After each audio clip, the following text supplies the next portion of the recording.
기대해. 나에게 주신 하루를 때론 피곤하고 일어나기 싫고 널 깨우는 알람 소리에 짜증도 나겠지만 안녕하세요. 오늘도 푸른 말씀 김경 목사입니다. 주무시지 않고 나를 지키셨네. 오늘을 나에게 주셨네. 새 말씀 안에 주가 주신 사랑과 은혜와 능력을. 오늘 아침 함께 나눌 하나님 말씀은 시편 48편입니다. 고라자손의 시 곧 노래. 여호와는 위대하시니 우리 하나님의 성 거룩한 산에서 극진히 찬양받으시리로다. 터가 높고 아름다워 온 세계가 즐거워하며 큰 왕의 성 곧 북방에 있는 시온산이 그러하도다. 하나님이 그 여러 궁중에서 자기를 요새로 알리셨도다. 왕들이 모여서 함께 지나갔으며 그들이 보고 놀라고 두려워 빨리 지나갔도다. 거기서 떨림이 그들을 사로잡으니 고통이 해산하는 여인의 고통 같도다. 주께서 동풍으로 다시 세배를 깨뜨리시도다. 우리가 들은 대로 만군의 여호와의 성 우리 하나님의 성에서 보았나니 하나님이 이를 영원히 견고하게 하시리로다. 하나님이여 우리가 죄의 전 가운데에서 죄인자심을 생각하였나이다. 하나님이여 주의 이름과 같이 찬송도 땅끝까지 미쳤으며 주의 오른손에는 정의가 충만하였나이다. 주의 심판으로 말미암아 시온산은 기뻐하고 유다의 딸들은 즐거워할지어다. 너희는 시온을 돌면서 그곳을 둘러보고 그 망대들을 세어보라. 그의 성벽을 자세히 보고 그의 궁전을 살펴서 후대에 전하라. 이 하나님은 영원히 우리 하나님이시니 그가 우리를 죽을 때까지 인도하시리로다. 아멘. 오늘 말씀의 제목은 하나님의 성 거룩한 산 시온입니다. 시편 48편은 시온의 영광을 가장 아름답게 노래하고 있는 시인데요. 시를 플롯의 흐름에 따라 분석하면, 즉 이 메시지의 내용을 정리해서 보면 플롯이란 게 문학에서 중요한 구조잖아요. 1절에 3절 난공불락의 성으로 시온산이 등장하고 4절에서 8절 열국이 침공하지만 결국 시온성 앞에서 좌절하고 있다라고 노래하고 9절부터 11절까지 승리의 축가가 울려 퍼지고 있으며 마지막 12절부터 14절 시온성 행진과 주의 백성들에게 주는 영적 교훈으로 구별할 수 있습니다. 먼저 1절부터 3절을 통해서 시온산은 왜 이스라엘 백성들에게 중요한가 살펴봅시다.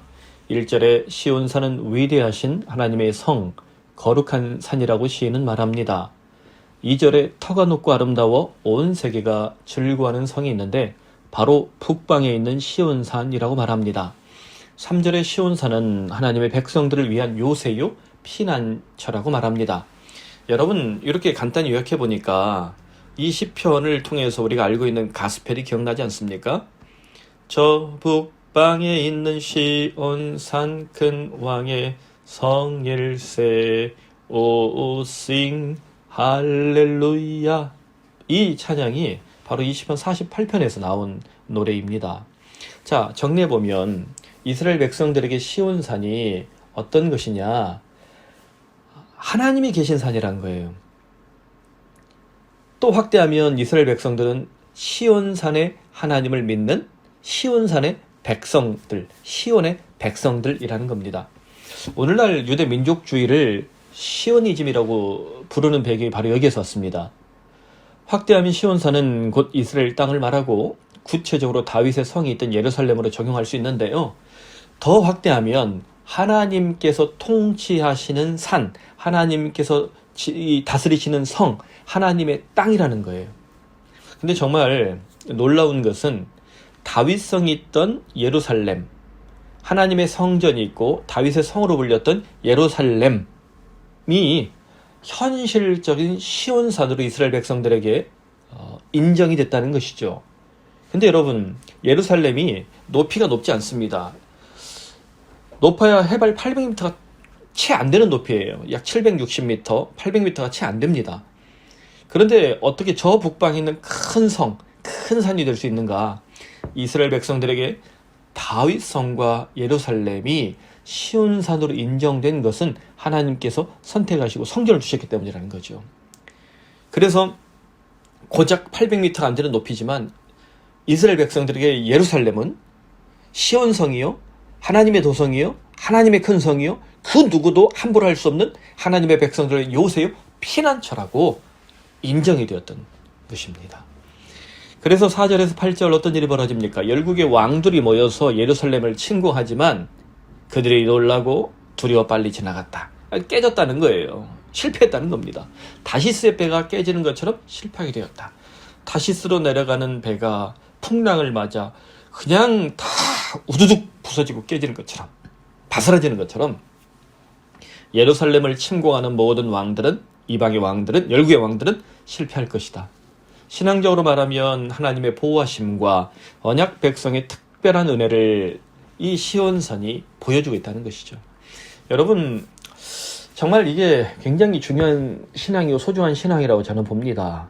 여러분, 예수 믿지 않습니까? 우리 하나님의 자녀들을 믿지 않습니까? 하나님 우리를 보호하십니다. 우리 하나님의 언약 백성으로서 특별한 은혜를 누리는 이 놀라운 자격을, 특권을 가진 줄로 믿습니다. 하지만 이것이 너무 과해서 타인을 압제하고 예수를 믿지 않는 비신자들, 이방인들을 우리가 차별한다면 이것은 과한 것입니다. 다시 말하면 시온산 신학이 잘못 적용되면 괴물 같은 유대주의가 탄생할 수 있다는 말입니다. 유대주의는 시오니즘이라는 괴물을 탄생시켰습니다. 자신들만 하나님의 백성이고 이방인은 지옥의 불쏘시개에 달하는 못된 이념을 탄생시켰어요. 오늘 말도 많고 탈도 많은 한국교회 적용하면 어떻습니까? 그때 유대인들처럼 한국교회의 새로운 시오니즘에 빠진 괴물 같은 목사들과 성도들로 인해서 교회와 목사가 세상에서 얼마나 지독한 욕을 먹고 있습니까?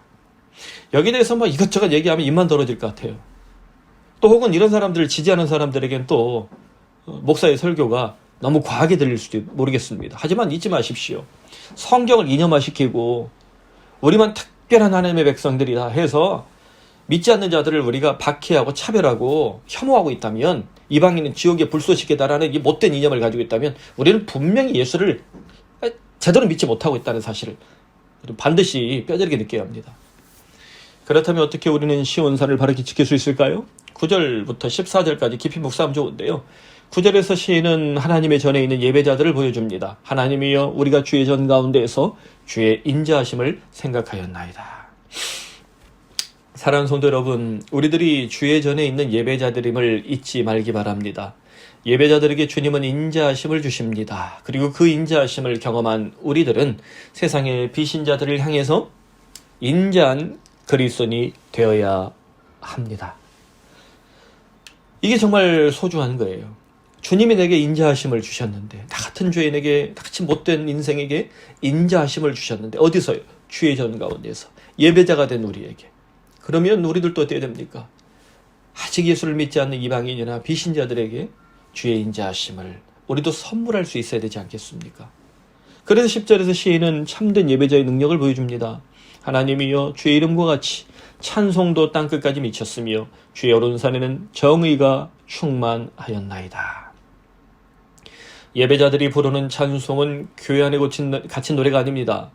찬송은 인자한 예배자를 통해서, 존중받는 그리스도를 통해서 땅끝까지 퍼져나가는 거룩한 능력이라고 시인은 말합니다. 여러분, 우리가 교회 안에서 찬송하지만 이 찬송이요, 정말 존경받는, 존중받는 그리스도인들이 정말 부른다면 나를 존중하는 사람들, 나를 사랑하는 사람들, 나를 신뢰하는 사람들에게 이 찬송이 거룩한 능력으로, 거룩한 전염병으로 전파될 줄로 믿습니다. 코로나가 입만 벌려서 터치해도 전파되잖아. 이 악독한 바이러스가. 우리는 이 거룩한 능력을, 그렇게 인자한 주님의 이 거룩한 은혜를 우리가 예배자로서 이 거룩한 찬송의 능력으로 우리가 나눌 수 있으면 좋겠습니다. 그때 어떤 일이 벌어진다 시인은 노래합니까? 주의 오른손에 있는 정의가 충만해진다.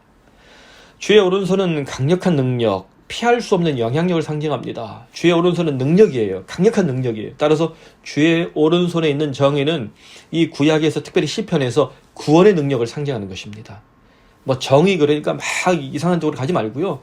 주의 오른손에 있는 바른 길, 주의 오른손에 있는 바른 뜻, 구원의 능력이랍니다. 하나님께서 참된 예배자를 통해서, 우리의 찬송을 통해서 어떻게 해요? 구원의 능력을 땅끝까지 힘차게 펼쳐주시길 간절히 소원합니다. 사랑하는 성도 여러분, 결론적으로 14절에서 시인은 시온산을 바라보고 시온의 백성답게 살아가는 성도들을 향한 축복과 약속을 이렇게 노래합니다. 이 하나님은 영원히 우리 하나님이시니 그가 우리를 죽을 때까지 인도하시리로다. 원래 이 구절은 히브리어 본문에 왜냐하면 이분은 하나님이시며 영원토록 우리의 하나님이시기 때문이다 라고 기록되어 있습니다. 왜냐하면 이분은 우리 하나님이시며 영원토록 이분은 하나님이시며 영원토록 우리의 하나님이시기 때문이다. 왜 우리가 시온산을 바라보고 시온의 백성답게 살아가야 하는가? 왜 우리가 무수한 인생의 실패 가운데서도 교회를 떠나지 않는가?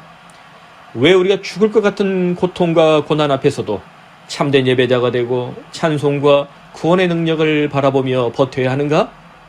왜냐하면 하나님은 영원토록 우리의 하나님이시기 때문입니다. 믿습니까?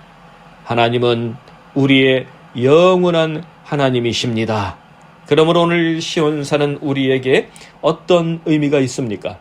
그때 다윗과 이스라엘 백성들이 겨우 800m 높이를 시온산이로 불렀던 것은 하나님의 거룩한 성전이 있었기 때문입니다. 오늘 우리 푸른 사랑의 교회가 하나님의 거룩한 성전을 보여주고 우리들이 참된 예배가 된다면 우리는 하나님의 성이요 거룩한 산 시온에 있는 줄 확신합니다. 시온에 거하는 주의 백성들에게 하나님께서 부어주실 놀라운 축복을 바라보며 우리 모두 힘차게 이 코로나 시대를, 이 엄혹한 시대를 살아내기를 간절히 축원합니다. 하나님 아버지, 이스라엘 백성들은 고작 800m가 되지 않는 예루살렘을 저 북방에 있는 시온산 큰 왕의 성일세라고 노래했습니다. 왜 그렇습니까? 하나님의 사람 다윗이 있었고 또한 그곳 하나님의 성전이 있었기 때문입니다. 오 주님, 오늘 한국교회가 하나님의 사람들로 충만하다면, 주님, 교회가 하나님의 성전이 되어 온전한 주님의 얼굴을 보여줄 수 있다면, 하나님 지금도 교회는, 주님의 나라는 수많은 사람들에게 저 북방에 있는 시온산 큰 왕의 성으로, 하나님의 성이요 거룩한 산 시온으로 존중받을 줄로 믿습니다.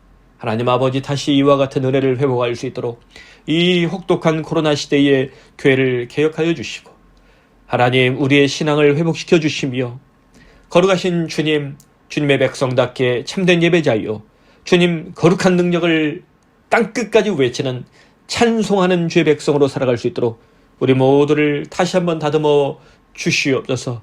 거룩하신 하나님, 간절히 기도합니다. 주님, 시온산에 불러주실 주의 백성들이 있습니다. 하나님, 인생의 무수한 실패를 당하는 주의 종들을 잊지 마시옵소서. 아버지 하나님, 눈물로 기도하는 주의 백성들을 잊지 마시옵소서.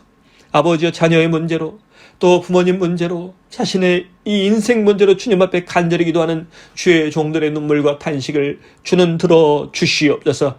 그리하여 우리가 이렇게 외칠 수 있길 바랍니다. 14절에 시인이 노래하는 것처럼, 왜냐하면 이분은 하나님이시며 영원토록 우리의 하나님이십니다. 할렐루야. 주님, 이 고백을 외칠 수 있는 주의 종들로 우리 푸른 사랑의 모든 성도들을 주여 붙잡아 주시고 치유하여 주시고 고쳐주시고, 주님 생명의 길로, 주님 숨통이 열리는 길로, 살 길로 열어 주시옵소서. 예수님의 이름으로 기도드립니다. 아멘. 사랑하는 성도 여러분, 하나님의 성 거룩한 산 시온을 바라보며 오늘 시편 48편 말씀을 묵상하면서 우리 주님 앞에 여러분의 삶의 기도를 올려드리고, 또 우리가 기도해야 될 연약한 지체들을 위해서, 또 우리가 기도해야 될 우리 자녀들을 위해서 이 시간 마음을 열어서 간절히 기도합시다.